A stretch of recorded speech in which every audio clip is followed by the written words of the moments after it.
Video ആണെങ്കിൽ പറയണോ നീ യൂട്യൂബിലിട്ടു നിന്നെ വിശ്വസിക്കാൻ പറ്റില്ല.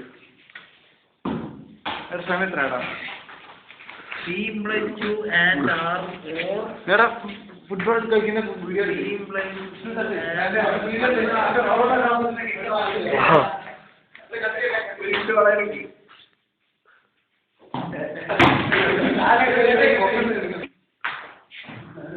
എഡിറ്റ് ചെയ്താൽ മതി ബാക്കി.